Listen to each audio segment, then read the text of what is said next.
अगर कभी आपको किसी बंद कमरे से अपने ही नाम को पुकारती हुई आवाजें सुनाई दें, तो उस कमरे का दरवाज़ा मत खोलना, क्योंकि कभी कभी जो चीज़ें आपका नाम लेती हैं वो आपको पहचानती नहीं, वो आपको चुनती हैं। और अगर दरवाज़ा खुल जाए तो फिर आपके पास वापस लौटने का कोई रास्ता नहीं बचता।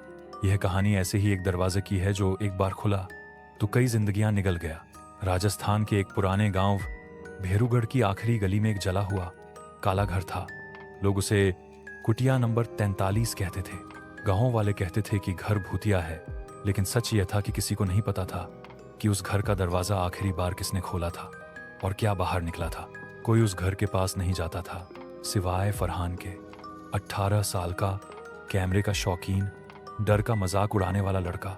फरहान मानता था कि भूत वूत कुछ नहीं होते, सब बस कहानियां हैं। उसे नहीं पता था यही सोच कभी कभी इंसान से उसकी सबसे प्यारी चीजें छीन लेती है। उसकी जिंदगी सहित फरहान और उसकी दोस्त रिया दोनों यूट्यूब पर हॉरर एक्सप्लोरेशन वीडियो बनाते थे। छोटा चैनल था, बस 12 सब्सक्राइबर, लेकिन दिल बड़ा था। रिया ने कहा, भाई एक वायरल वीडियो चाहिए, ऐसा कंटेंट जो रातों रात चैनल को बूम कर दे। फरहान हंसा, तो फिर कुटिया नंबर 43 चलते हैं। रिया का चेहरा उतर गया। पागल है क्या, वहां जाने की मनाही है। गांव वाले बोलते हैं कि वो घर लोगों को बुलाता है। फरहान ने कैमरे को उठाया। वही तो मजा है, लोग डरते हैं तो व्यूज आते हैं। रिया ने उसे आखिरी बार समझाया, वायरल होने के लिए जान नहीं देते। फरहान, यह जगह मजाक नहीं है। लेकिन वह नहीं माना, और यही उसकी जिंदगी की सबसे बड़ी गलती थी। अगले दिन दोनों उस घर के सामने खड़े थे। सामने जला हुआ टूटा हुआ घर, दीवारों पर काली कालिक, जमीन पर सड़ी बदबू, और दरवाजे के ऊपर एक लाल रंग की अजीब निशानी जो किसी भी इंसानी भाषा जैसी नहीं लगती थी। रिया ने डरते डरते पूछा, ये लाल निशान क्या है? पास ही खड़े एक बुजुर्ग ने कहा, ये रक्त रेखा है जो इस घर के दरवाजे को बंद रखती है। फरहान हंसा, लगता है किसी पंडित का मार्केटिंग प्लान था।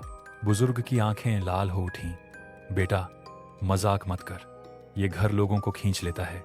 एक बार अंदर चले गए तो वापस कभी नहीं आते। फरहान ने बुजुर्ग की बात अनसुनी कर दी और कैमरा ऑन कर दिया। कुटिया नंबर 43 का दरवाजा लगभग 50 साल से बंद था। गांव वालों का कहना था कि इसे खोला ही नहीं जा सकता। लेकिन जैसे ही फरहान और रिया करीब आए, दरवाजा खुद कड़ाक की आवाज के साथ खुल गया, जैसे किसी ने अंदर से खींचकर खोला हो। रिया चिल्लाई, फरहान वापस चल, ये अच्छा नहीं है। फरहान का चेहरा सफेद पड़ चुका था, लेकिन वह कैमरे के लिए बहादुरी दिखा रहा था। देखिए, हवा से खुला है, रिलैक्स। लेकिन हवा में भयानक सन्नाटा था, इतना भारी कि सांस लेना भी मुश्किल लग रहा था। अंदर अंधेरा था, गहरा गाढ़ा अंधेरा, जैसे रोशनी को भी निगल ले। रिया के हाथ कांप रहे थे। वह फरहान की जैकेट पकड़कर बोली, बेबी प्लीज, कुछ गलत लग रहा है। लेकिन होने वाला गलत अब शुरू ही हुआ था। जैसे ही वे अंदर कदम रखते हैं, कैमरा अचानक रिकॉर्ड बंद कर देता है। सिर्फ 3 सेकंड की फाइल सेव होती है, वो भी फटी हुई आवाजों के साथ। फरहान बुदबुदाता है, ये क्या? बैटरी 90% थी। जैसे ही वह कैमरा फिर ऑन करता है, स्क्रीन पर एक काली आकृति झलकती है, सिर्फ एक फ्रेम के लिए। रिप्ले करने पर कुछ नहीं दिखता, लेकिन रिया ने उसे देखा था। यह जगह ठीक नहीं है, चलें? फरहान ने उसकी अनदेखी की। वीडियो बनाना, प्रूफ लेना, उस वक्त यह सब उसके लिए रोमांच था, लेकिन रिया के लिए यह मौत जैसा डर था। घर के अंदर धूल के सिवा कुछ नहीं था, लेकिन एक अजीब बात थी, कोई भी मकड़ी का जाला नहीं, जैसे यहाँ कोई हर दिन साफ सफाई करता हो।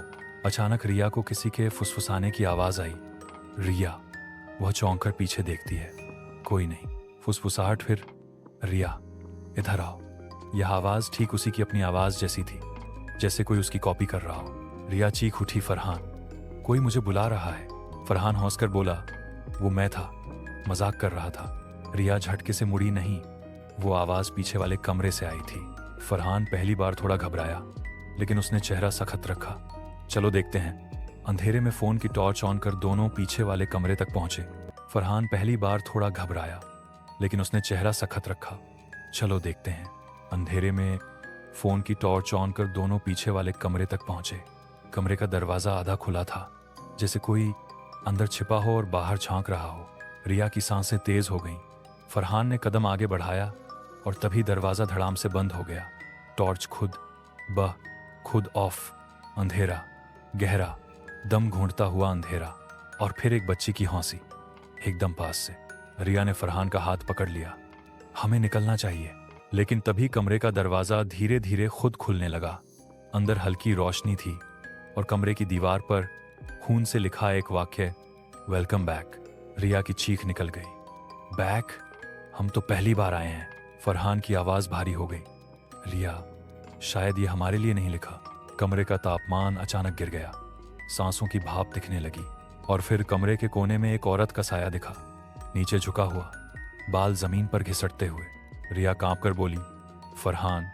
वह हमें देख रही है, लेकिन वह औरत हिली भी नहीं, बस दीवार को घूर रही थी। कमरे की दीवार पर बने हथेलियों के निशान छोटे बड़े, खून से स्ने, जैसे यहाँ कई लोग कैद हुए हों। अचानक वह औरत झटके से सिर उठाती है। उसकी आंखें बिल्कुल काली, चेहरा सड़ा हुआ, लेकिन उसकी मुस्कुराहट वो इंसानी नहीं थी। रिया रो पड़ी, कृपया हमें जाने दो। औरत ने गर्दन 180 डिग्री पर घुमाई और फरहान की तरफ देखा।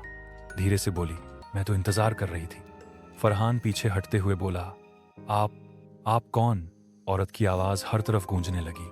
मैं, जिसको तुमने बुलाया था, अपने कैमरे से, अपनी हौंसी से, अपने मजाक से। रिया चिल्लाई, हमने किसी को नहीं बुलाया। औरत हंसी, तुमने बुलाया नहीं, तुम चुने गए हो। दरवाजा अपने आप बंद हो जाता है। कमरा पूरी तरह सील हो जाता है। रिया जोर जोर से दरवाजा पीटती है। मदद, कोई है क्या? लेकिन बाहर कोई नहीं, सिर्फ गहरा सन्नाटा। औरत धीरे धीरे उनकी तरफ बढ़ने लगती है। उसके हर कदम पर फर्श चीखता है जैसे उसने सैकड़ों हड्डियां कुचली हों। फरहान कांप रहा था। कैमरा उसके हाथ में था पर रिकॉर्ड नहीं कर पा रहा था।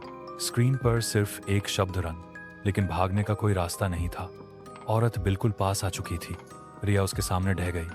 कृपया, हम चले जाएंगे, बस हमें छोड़ दो। औरत रुक गई, धीरे से बोली, तुम जा सकती हो। फरहान चौंक गया। और मैं? औरत की मुस्कान चौड़ी हो गई। तुम तो पहले भी यहां आए थे, तुम्हें याद नहीं? यह घर तुम्हारा इंतजार कर रहा था। फरहान की आंखें फैल गईं। मेरी? मैं पहली बार आया हूं। औरत ने सिर हिलाया। हर इंसान पहली बार यही सोचता है। और तभी रिया चीखते हुए फरहान का हाथ पकड़ती है। फरहान, तुम्हारी गर्दन पर यह निशान। फरहान ने छूकर देखा। उसकी गर्दन पर वही लाल रक्त रेखा बनी हुई थी जो दरवाजे पर थी। उसने आखिरी बार औरत की आंखों में देखा। वह उसकी तरफ बढ़ी। कमरा चिल्लाहटों से भर गया। रिया बेहोश होकर फर्श पर गिर चुकी थी। फरहान दीवार से पीठ टिकाकर खड़ा था। उसकी टॉर्च टिमटिमा रही थी और वह औरत बिल्कुल उसके सामने। औरत ने एक उंगली उसकी गर्दन पर फेरी, देख, यह निशान तू खुद लाया है। यह घर तो बस इंतजार करता है। फरहान कांप गया। मैं पहले कभी यहां नहीं आया। औरत की आवाज फुफकार बन गई। तू आया था जब तू 6 साल का था, तू और तेरे पापा। फरहान की सांसें अटक गईं। मेरे पापा तो एक्सीडेंट में मरे थे। औरत खामोश मुस्कुराई। हाँ, क्योंकि यह घर उन्हें छोड़ता नहीं। उस कमरे की दीवारें हल्के हल्के कांपने लगती हैं, जैसे किसी ने टीवी ऑन किया हो। और अचानक फरहान की आंखों के सामने ही दृश्य बदलने लगे। वह खुद देखता है, एक छोटा बच्चा, उसके पिता और वही घर। 6 साल का फरहान डरा हुआ अपने पापा के पीछे खड़ा। घर का दरवाजा खुला हुआ, अंदर वही औरत खड़ी। पापा चिल्लाए, पीछे रहो, मत अंदर जाना। लेकिन वह बच्चा दरवाजे की ओर खींचता जा रहा था, जैसे कोई चुंबक उसे खींच रहा हो। और तभी घर का दरवाजा धड़ाम से बंद। काली हौंसी और पापा चीखते हुए, फरहान भाग। अगले ही पल पापा की चीखें गूंजती हैं और बच्चा बेहोश हो जाता है। जब होश आता है, गांव वाले उसे सड़क के पास पाते हैं। पापा गायब। घर के भीतर से किसी की कराह और फिर सब शांत। अंधेरा खत्म होता है। फरहान का चेहरा सफेद पड़ चुका है। आप कौन हैं? औरत धीरे धीरे कदम बढ़ाती है। मैं तेरे पापा की माँ। फरहान के पैरों तले जमीन खिसक गई। मेरी दादी? हाँ, लेकिन मैं मर चुकी हूँ और मरने के बाद मैंने इस घर को अपनाया। अब इस घर को आत्माएं चाहिए। जो भी मेरी नस्ल का है वह लौटकर यहीं आता है। अचानक रिया की आंख खुलती है। वह फरहान को पकड़ते हुए चिल्लाती है, फरहान, उसके पास मत जाओ, यह इंसान नहीं है। औरत ने उसकी तरफ देखा, आंखें और काली, पूरी पुतलियां गायब। तुम्हें जाने दिया था, पर तुम सच देखने वापस आ गई। रिया कांपती हुई बोली, मैं उसे छोड़कर नहीं जाऊंगी। मर जाऊं लेकिन उसे नहीं छोड़ूंगी। औरत की मुस्कुराहट खत्म हो गई। ठीक है, तो फिर तुम दोनों यहीं रहो, हमेशा के लिए। कमरा अचानक हिलने लगा। दीवारों पर हाथों के सैकड़ों निशान उभरने लगे। मानव नहीं, छोटे बच्चों, बूढ़ों, औरतों के, जैसे हर दीवार किसी की आखिरी चिल्लाहट में बदल रही हो। फेरीवारान और रिया बीच में खड़े थे। अचानक फर्श फट गया और नीचे गहरा अंधेरा कुआं दिखा। औरत बीच में खड़ी थी। ये आत्मा, कूप है, यहीं सब आते हैं, अब तुम्हारी बारी है। और जैसे ही वह फरहान को धक्का देने वाली थी, रिया चीख कर बोली, नू, और झपट कर फरहान को अपनी तरफ खींच लिया। फरहान पहली बार जोर से चिल्लाया, मैं तुम्हारा हिस्सा नहीं हूं, मैं तुम्हारा बेटा भी नहीं, तुमने मेरे पापा को मारा। औरत गरजी, मैंने उन्हें नहीं मारा, इस घर ने मारा, और अब ये तुम्हें भी चाहेगा। फरहान डर के बावजूद अपनी टॉर्च उठा लेता है और उसे पूरी ताकत से औरत के चेहरे पर मार देता है। टॉर्च टूट जाती है पर औरत पीछे हटती है। रिया चिल्लाती है, भागो अभी। दोनों कमरे से बाहर भागते हैं। घर का हर हिस्सा हिल रहा है, जैसे किसी ने धरती खींच दी हो। दीवारें सिकुड़ती जा रही हैं, छत नीचे आ रही है। पीछे से औरत की आवाज पूरी कुटिया में गूंजती है, तुम भाग नहीं सकते, दरवाजे से कोई नहीं निकलता। और जैसे ही दोनों दरवाजे तक पहुंचते हैं, दरवाजा खुद बंद हो जाता है। रिया रोकर चिल्लाती है, कोई खोलो कृपया। दरवाजे पर वह रक्त रेखा चमकने लगती है। औरत पीछे लटकते बालों के साथ तेजी से दौड़ती है। बस कुछ कदम दूर फरहान जोर से दरवाजे पर मुक्का मारता है, खुल जा, मैंने तुम्हें नहीं चुना, तुम मेरा घर नहीं हो। औरत की चीख नजदीक और नजदीक। फरहान आखिरी बार जोर से दरवाजे को धक्का देता है और दरवाजा फटाक से खुल जाता है। दोनों बाहर गिरते हैं। सूरज की रोशनी उनके चेहरे पर पड़ती है। औरत दरवाजे तक पहुंचती है पर बाहर कदम नहीं रख पाती। वह चीखती है, पूरी कुटिया हिल जाती है और अगली ही सेकंड कुटिया अपने आप आग पकड़ लेती है। धू धू कर जल उठती है और भीतर से सिर्फ एक आवाज आती है, मैं फिर आऊंगी। 6 महीने बाद फरहान और रिया शहर में शिफ्ट हो चुके हैं। दोनों थेरेपी ले रहे हैं। वीडियो कभी अपलोड नहीं किया गया, पर उस रात की फुटेज फरहान के लैपटॉप में आज भी है। कभी कभी वीडियो खुद अपने आप प्ले होने लगता है और आखिरी फ्रेम में वह औरत सीधे कैमरे में देखते हुए कहती है, वेलकम होम।